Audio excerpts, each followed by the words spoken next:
Ceci est un livre audio autogénéré par Google. Livre germinal. Par Émile Zola. Première partie. 1. Dans la plaine rase, sous la nuit sans étoiles, d'une obscurité et d'une épaisseur d'encre, un homme suivait seul la grande route de Marchiennes à Montsou, 10 kilomètres de pavés coupant tout droit à travers les champs de betteraves. Devant lui, il ne voyait même pas le sol noir, et il n'avait la sensation de l'immense horizon plat que par les souffles du vent de mars. Des rafales larges comme sur une mer, glacées d'avoir balayé des lieues de marais et de terre nue.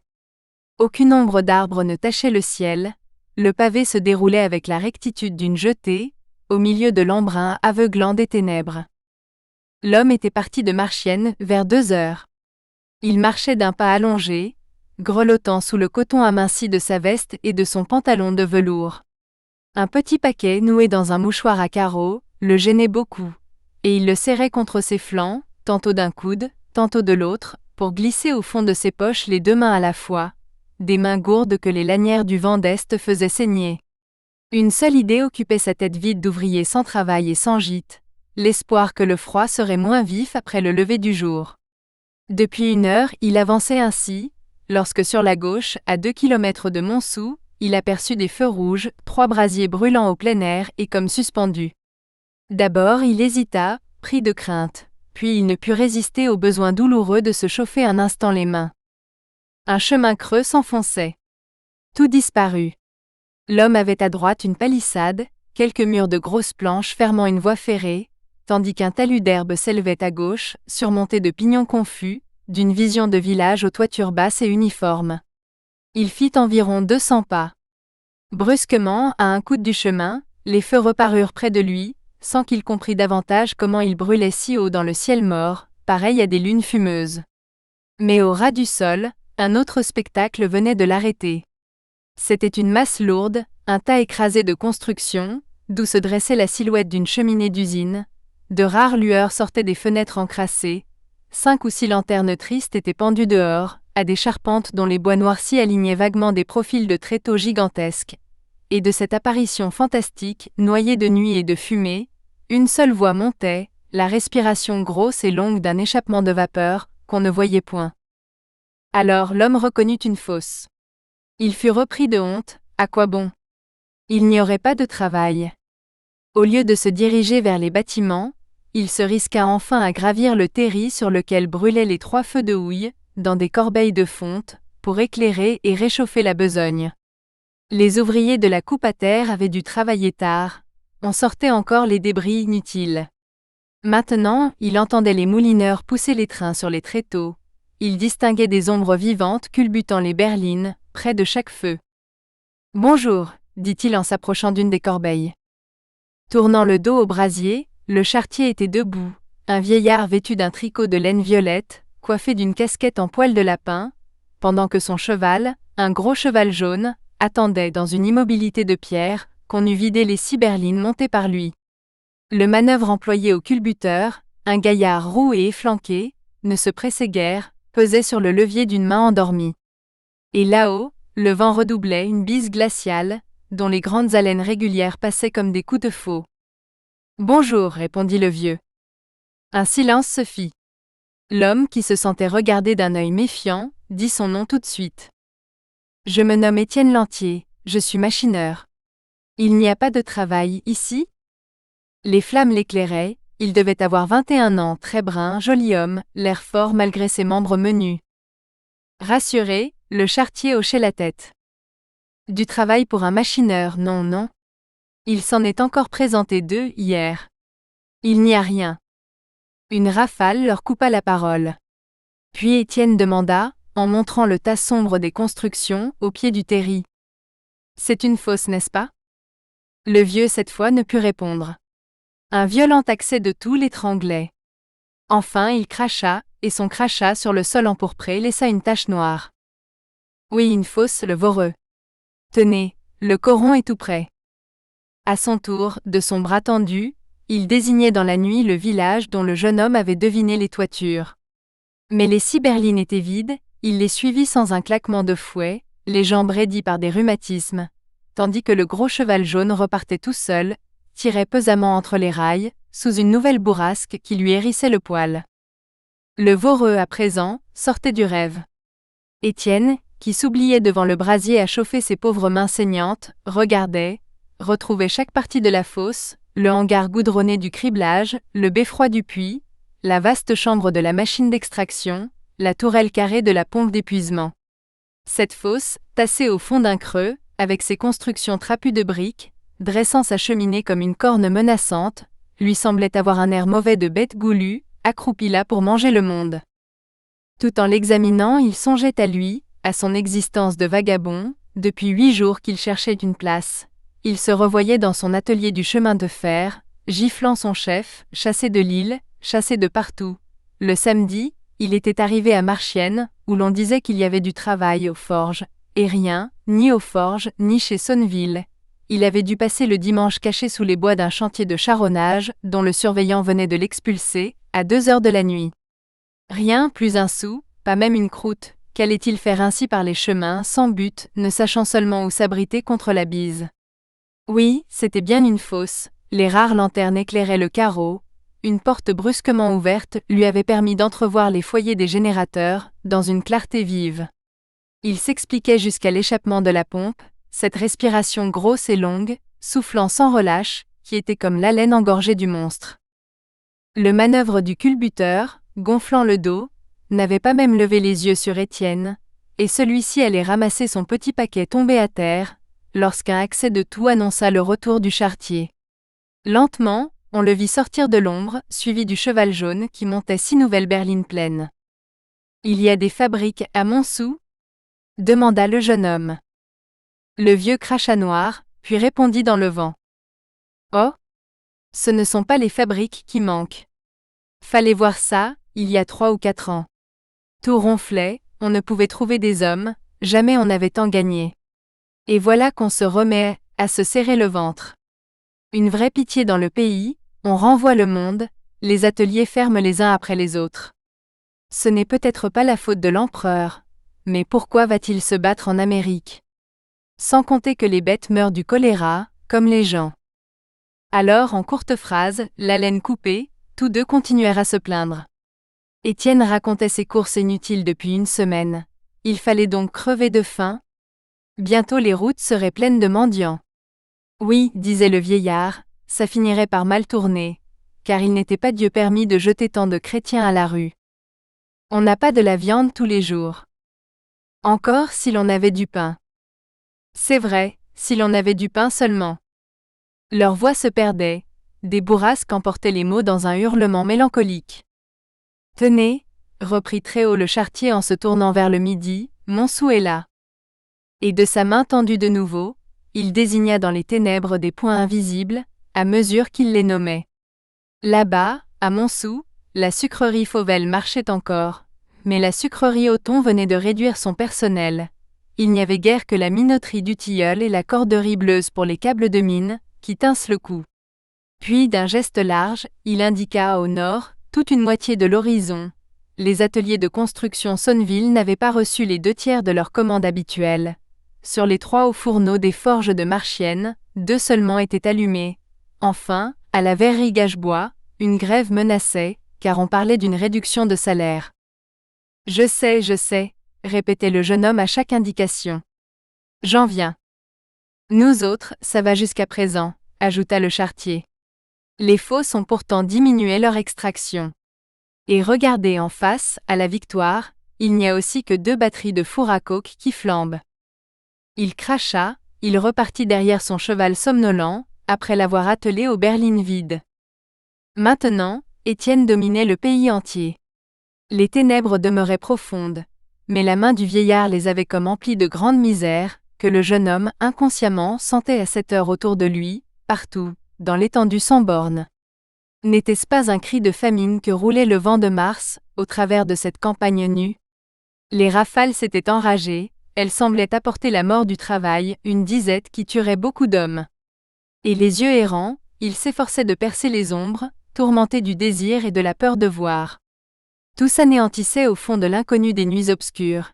Il n'apercevait très loin que les hauts fourneaux et les fours à coke. Ceux-ci, des batteries de 100 cheminées plantées obliquement, alignaient des rampes de flammes rouges, tandis que les deux tours plus à gauche brûlaient toutes bleues en plein ciel comme des torches géantes. C'était d'une tristesse d'incendie. Il n'y avait d'autre levée d'astres, à l'horizon menaçant, que ces feux nocturnes des pays de la houille et du fer. « Vous êtes peut-être de la Belgique » reprit derrière Étienne le charretier, qui était revenu. Cette fois, il n'amenait que 3 berlines. On pouvait toujours culbuter celle-là. Un accident arrivé à la cage d'extraction, un écrou cassé, allait arrêter le travail pendant un grand quart d'heure. En bas du terri, un silence s'était fait. Les moulineurs n'ébranlaient plus les tréteaux d'un roulement prolongé. On entendait seulement sortir de la fosse le bruit lointain d'un marteau, tapant sur de la tôle. « Non, je suis du Midi », répondit le jeune homme. Le manœuvre, après avoir vidé les berlines, s'était assis à terre, heureux de l'accident, et il gardait sa sauvagerie muette. Il avait simplement levé de gros yeux éteints sur le charretier, comme gêné par tant de paroles. Ce dernier, en effet, n'en disait pas si long d'habitude. Il fallait que le visage de l'inconnu lui convînt, et qu'il fût pris d'une de ces démangeaisons de confidence, qui font parfois causer les vieilles gens tout seuls, à haute voix. « Moi, dit-il, je suis de Montsou, je m'appelle Bonnemort. »« C'est un surnom » demanda Étienne, étonné. Le vieux eut un ricanement d'aise, et montrant le Voreux. « Oui, oui. On m'a retiré 3 fois de là-dedans en morceaux, une fois avec tout le poil roussi, une autre avec de la terre jusque dans le gésier, la 3e avec le ventre gonflé d'eau comme une grenouille. Alors, quand ils ont vu que je ne voulais pas crever, ils m'ont appelé Bonnemort, pour rire. » Sa gaieté redoubla, un grincement de poulie mal graissée, qui finit par dégénérer en un accès terrible de toux. La corbeille de feu, maintenant, éclairait en plein sa grosse tête aux cheveux blancs et rares, à la face plate d'une pâleur livide maculée de taches bleuâtres. Il était petit, le cou énorme, les mollets et les talons en dehors, avec de longs bras dont les mains carrées tombaient à ses genoux. Du reste, comme son cheval qui demeurait immobile sur les pieds, sans paraître souffrir du vent, il semblait en pierre, il n'avait l'air de se douter ni du froid ni des bourrasques sifflant à ses oreilles. Quand il eut toussé, la gorge arrachée par un raclement profond, il cracha au pied de la corbeille et la terre noircit. Étienne le regardait le sol qu'il tachait de la sorte. « Il y a longtemps, reprit-il, que vous travaillez à la mine » Bonnemort ouvrit tout grand les 2 bras. « Longtemps, ah oui. Je n'avais pas 8 ans lorsque je suis descendu, tenez, juste dans le Voreux, et j'en ai 58 à cette heure. Calculez un peu. J'ai tout fait là-dedans. Galibot d'abord, puis Herscheur, quand j'ai eu la force de rouler, puis haveur pendant 18 ans. Ensuite, à cause de mes sacrées jambes, ils m'ont mis de la coupe à terre, remblayeur, raccommodeur, jusqu'au moment où il leur a fallu me sortir du fond, parce que le médecin disait que j'allais y rester. Alors, il y a 5 années de cela, ils m'ont fait charretier. Hein ? C'est joli, 50 ans de mine, dont 45 au fond. » Tandis qu'il parlait, des morceaux de houille enflammés qui par moments tombaient de la corbeille, allumaient sa face blême d'un reflet sanglant. « Ils me disent de me reposer, » continua-t-il. « Moi je ne veux pas, ils me croient trop bête. J'irai bien 2 années, jusqu'à ma 60aine, pour avoir la pension de 180 francs. Si je leur souhaitais le bonsoir aujourd'hui, ils m'accorderaient tout de suite celle de 150. Ils sont malins les bougres. D'ailleurs je suis solide, à part les jambes. C'est, voyez-vous, l'eau qui m'est entrée sous la peau, à force d'être arrosée dans les tailles. Il y a des jours où je ne peux pas remuer une patte sans crier. » Une crise de toux l'interrompit encore. « Et ça vous fait tousser aussi » dit Étienne. Mais il répondit non de la tête, violemment. Puis quand il put parler. « Non, non, je me suis enrhumé, l'autre mois. Jamais je ne toussais, à présent je ne peux plus me débarrasser. Et le drôle c'est que je crache, c'est que je crache. » Un raclement monta de sa gorge, il cracha noir. « Est-ce que c'est du sang » demanda Étienne, osant enfin le questionner. Lentement, Bonnemort s'essuyait la bouche d'un revers de main. « C'est du charbon. J'en ai dans la carcasse de quoi me chauffer, jusqu'à la fin de mes jours. Et voilà 5 ans, que je ne remets pas les pieds au fond. J'avais ça en magasin, paraît-il, sans même m'en douter. Bah, ça conserve. Il y eut un silence, le marteau lointain battait à coups réguliers dans la fosse, le vent passait avec sa plainte, comme un cri de faim et de lassitude venu des profondeurs de la nuit. Devant les flammes qui s'effaraient, le vieux continuait plus bas, remâchant des souvenirs. Ah, bien sûr, ce n'était pas d'hier que lui et les siens tapaient à la veine. La famille travaillait pour la Compagnie des mines de Montsou, depuis la création, et cela datait de loin, il y avait déjà 106 ans. Son aïeul, Guillaume Maheu, un gamin de 15 ans alors, avait trouvé le charbon gras à Réquillart, la première fosse de la compagnie, une vieille fosse aujourd'hui abandonnée là-bas, près de la sucrerie Fauvel. Tout le pays le savait, à preuve que la veine découverte s'appelait la veine Guillaume, du prénom de son grand-père. Il ne l'avait pas connu, un gros à ce qu'on racontait très fort, mort de vieillesse à 60 ans. Puis son père, Nicolas Maheu dit le Rouge, âgé de 40 ans à peine, était resté dans le Voreux, que l'on fonçait en ce temps-là.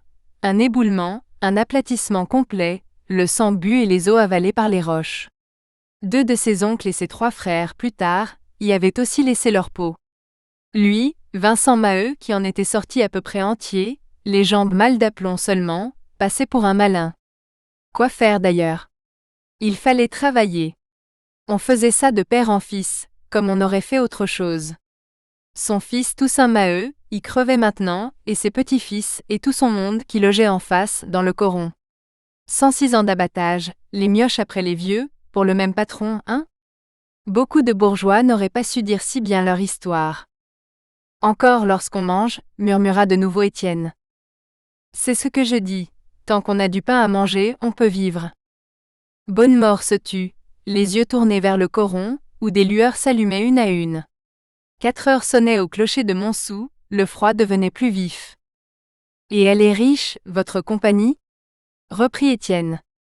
Le vieux haussa les épaules, puis les laissa retomber, comme accablé sous un écroulement d'écus. Ah oui. Pas aussi riche peut-être que sa voisine, la compagnie d'Anzin. Mais des millions et des millions tout de même. On ne compte plus. 19 fosses, dont 13 pour l'exploitation, le Voreux, la Victoire, Crèvecoeur, Mirou, Saint-Thomas-Madeleine, Feutry-Cantel, d'autres encore, et 6 pour l'épuisement ou l'aérage comme Réquillart. 10 000 ouvriers, des concessions qui s'étendent sur 67 communes, une extraction de 5 000 tonnes par jour, un chemin de fer reliant toutes les fosses, et des ateliers, et des fabriques. Ah oui, il y en a de l'argent. Un roulement de berline, sur les tréteaux, fit dresser les oreilles du gros cheval jaune. En bas, la cage devait être réparée, les moulineurs avaient repris leur besogne. Pendant qu'il attelait sa bête pour redescendre, le charretier ajouta doucement en s'adressant à elle. Faut pas t'habituer à bavarder, fichu paresseux. Si monsieur Hennebeau savait à quoi tu perds le temps. Étienne, songeur, regardait la nuit. Il demanda. Alors, c'est à monsieur Hennebeau la mine? Non, expliqua le vieux, monsieur Hennebeau n'est que le directeur général. Il est payé comme nous. D'un geste, le jeune homme montra l'immensité des ténèbres. À qui est-ce donc tout ça? Mais Bonnemort resta un instant suffoqué par une nouvelle crise, d'une telle violence, qu'il ne pouvait reprendre haleine. Enfin, quand il eut craché et essuyé l'écume noire de ses lèvres, il dit dans le vent qui redoublait. Hein? À qui tout ça? On n'en sait rien. À des gens. Et de la main, il désignait dans l'ombre un point vague, un lieu ignoré et reculé, peuplé de ces gens, pour qui les Maheu tapaient à la veine depuis plus d'un siècle. Sa voix avait pris une sorte de peur religieuse. C'était comme s'il eût parlé d'un tabernacle inaccessible, où se cachait le Dieu repu et accroupi, auquel ils donnaient tous leur chair, et qu'ils n'avaient jamais vu. Au moins si l'on mangeait du pain à sa suffisance, répéta pour la 3e fois Étienne, sans transition apparente. Dame oui, si l'on mangeait toujours du pain, ce serait trop beau. Le cheval était parti, le charretier disparut à son tour, d'un pas traînard d'invalide. Près du culbuteur, le manœuvre n'avait point bougé, ramassé en boule, enfonçant le menton entre ses genoux, fixant sur le vide ses gros yeux éteints. Quand il eut repris son paquet, Étienne ne s'éloigna pas encore. Il sentait les rafales lui glacer le dos, pendant que sa poitrine brûlait, devant le grand feu. Peut-être, tout de même, ferait-il bien de s'adresser à la fosse. Le vieux pouvait ne pas savoir, puis il se résignait, il accepterait n'importe quelle besogne. Où aller et que devenir, à travers ce pays affamé par le chômage? Laisser derrière un mur sa carcasse de chien perdu? Cependant, une hésitation le troublait, une peur du voreux, au milieu de cette plaine rase noyée sous une nuit si épaisse. À chaque bourrasque, le vent paraissait grandir, comme s'il eût soufflé d'un horizon sans cesse élargi. Aucune aube ne blanchissait dans le ciel mort, les hauts fourneaux seuls flambaient, ainsi que les fours à coke, ensanglantant les ténèbres sans en éclairer l'inconnu. Et le voreux, au fond de son trou, avec son tassement de bête méchante, s'écrasait davantage, respirait d'une haleine plus grosse et plus longue, l'air gêné par sa digestion pénible de chair humaine. 2. Au milieu des champs de blé et de betteraves, le coron des 240 dormait sous la nuit noire. On distinguait vaguement les 4 immenses corps de petites maisons adossées, des corps de caserne ou d'hôpital, géométriques, parallèles, que séparaient les 3 larges avenues, divisées en jardins égaux. Et sur le plateau désert, on entendait la seule plainte des rafales, dans les treillages arrachés des clôtures. Chez les Maheu, au numéro 16 du 2e corps, rien ne bougeait. Des ténèbres épaisses noyaient l'unique chambre du premier étage, comme écrasant de leur poids le sommeil des êtres que l'on sentait là, en tas, la bouche ouverte, assommés de fatigue. Malgré le froid vif du dehors, l'air alourdi avait une chaleur vivante, cet étouffement chaud des chambrées les mieux tenues, qui sentent le bétail humain. 4 heures sonnèrent au coucou de la salle du rez-de-chaussée, rien encore ne remua, des haleines grêles sifflaient, accompagnées de 2 ronflements sonores. Et brusquement, ce fut Catherine qui se leva. Dans sa fatigue, elle avait par habitude compté les 4 coups du timbre, à travers le plancher, sans trouver la force de s'éveiller complètement. Puis, les jambes jetées hors des couvertures, elle tâtonna, frotta enfin une allumette et alluma la chandelle. Mais elle restait assise, la tête si pesante, qu'elle se renversait entre les 2 épaules, cédant au besoin invincible de retomber sur le traversin. Maintenant, la chandelle éclairait la chambre carrée à 2 fenêtres, que 3 lits emplissaient. Il y avait une armoire, une table, 2 chaises de vieux noyer, dont le ton fumeux tachait durement les murs peints en jaune clair. Et rien autre, des hardes pendues à des clous, une cruche posée sur le carreau près d'une terrine rouge servant de cuvette. Dans le lit de gauche, Zacharie, l'aîné, un garçon de 21 ans, était couché avec son frère Jeanlin qui achevait sa 11e année. Dans celui de droite, 2 mioches, Lénore et Henri, la première de 6 ans, le second de 4, dormaient au bras l'un de l'autre, tandis que Catherine partageait le 3e lit avec sa sœur Alzire, si chétive pour ses 9 ans, qu'elle ne l'aurait même pas sentie près d'elle, sans la bosse de la petite infirme qui lui enfonçait les côtes. La porte vitrée était ouverte, on apercevait le couloir du palier, l'espèce de boyau où le père et la mère occupaient un 4e lit, contre lequel ils avaient dû installer le berceau de la dernière venue, Estelle, âgée de 3 mois à peine. Cependant, Catherine fit un effort désespéré. Elle s'étirait, elle crispait ses 2 mains dans ses cheveux roux, qui lui embroussaillaient le front et la nuque. Fluette pour ses 15 ans, elle ne montrait de ses membres, hors du fourreau étroit de sa chemise, que des pieds bleuis, comme tatoués de charbon, et des bras délicats, dont la blancheur de lait tranchait sur le teint blême du visage, déjà gâté par les continuels lavages au savon noir. Un dernier bâillement ouvrit sa bouche un peu grande, aux dents superbes dans la pâleur chlorotique des gencives, pendant que ses yeux gris pleuraient de sommeil combattu, avec une expression douloureuse et brisée, qui semblait enfler de fatigue sa nudité entière. Mais un grognement arriva du palier, la voix de Maheu bégayait, empâtée. « Sacré nom, il est l'heure. C'est toi qui allumes, Catherine ? » ?»« Oui, père. Ça vient de sonner, en bas. » »« Dépêche-toi donc, fainéante. Si tu avais moins dansé hier dimanche, tu nous aurais réveillés plus tôt. En voilà une vie de paresse. » Et il continua de gronder, mais le sommeil le reprit à son tour, ses reproches s'embarrassèrent, s'éteignirent dans un nouveau ronflement. La jeune fille en chemise, pieds nus sur le carreau, allait et venait par la chambre. Comme elle passait devant le lit d'Henri et de Lénore, elle rejeta sur eux la couverture qui avait glissé, et ils ne s'éveillaient pas, anéantis dans le gros sommeil de l'enfance. Alzire, les yeux ouverts, s'était retournée pour prendre la place chaude de sa grande sœur, sans prononcer un mot. « Dis donc, Zacharie, et toi, Jeanlin, dis donc » répétait Catherine, debout devant les 2 frères qui restaient vautrés, le nez dans le traversin. Elle dut saisir le grand par l'épaule et le secouer, puis tandis qu'il mâchait des injures, elle prit le parti de les découvrir en arrachant le drap. Cela lui parut drôle, elle se mit à rire, lorsqu'elle vit les deux garçons se débattre, les jambes nues. « C'est bête, lâche-moi » grogna Zacharie de méchante humeur quand il se fut assis. « Je n'aime pas les farces. » Dire, nom de Dieu, qu'il faut se lever. Il était maigre, dégingandé, la figure longue, salie de quelques rares poils de barbe, avec les cheveux jaunes et la pâleur anémique de toute la famille. Sa chemise lui remontait au ventre, et il la baissa non par pudeur, mais parce qu'il n'avait pas chaud. « C'est sonné en bas », répétait Catherine. « Allons, Houp, le père se fâche. » Jeanlin, qui s'était pelotonné, referma les yeux en disant « Va te faire fiche, je dors. » Elle eut un nouveau rire de bonne fille. Il était si petit, les membres grêles, avec des articulations énormes grossies par des scrofules, qu'elle le prit à plein bras. Mais il gigotait, son masque de singe blafard et crépu, troué de ses yeux verts, élargis par ses grandes oreilles, pâlissait de la rage d'être faible. Il ne dit rien, il la mordit au sein droit. « Méchant bougre » murmura-t-elle en retenant un cri et en le posant par terre. Alzire, silencieuse, le drap au menton, ne s'était pas rendormie. Elle suivait de ses yeux intelligents d'infirme sa sœur et ses deux frères, qui maintenant s'habillaient. Une autre querelle éclata autour de la terrine. Les garçons bousculèrent la jeune fille, parce qu'elle se lavait trop longtemps. Les chemises volaient pendant que, gonflés encore de sommeil, ils se soulageaient sans honte, avec l'aisance tranquille d'une portée de jeunes chiens grandis ensemble. Du reste, Catherine fut prête la première.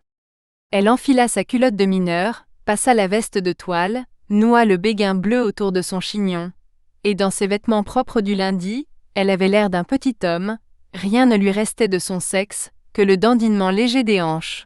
« Quand le vieux rentrera, » dit méchamment Zacharie, « il sera content de trouver le lit défait. Tu sais, je lui raconterai que c'est toi. » Le vieux, c'était le grand-père, Bonnemort, qui, travaillant la nuit, se couchait au jour, de sorte que le lit ne refroidissait pas, il y avait toujours dedans quelqu'un à ronfler. Sans répondre, Catherine s'était mise à tirer la couverture et à la border. Mais depuis un instant, des bruits s'entendaient derrière le mur, dans la maison voisine.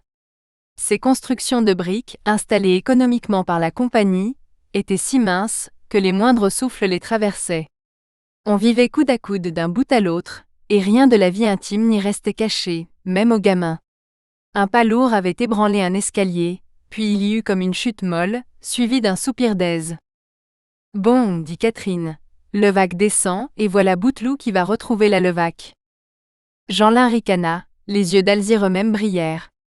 Chaque matin, il s'égayait ainsi du ménage à trois des voisins, un haveur qui logeait un ouvrier de la coupe à terre, ce qui donnait à la femme deux hommes, l'un de nuit, l'autre de jour. « Philomène tous, » reprit Catherine après avoir tendu l'oreille.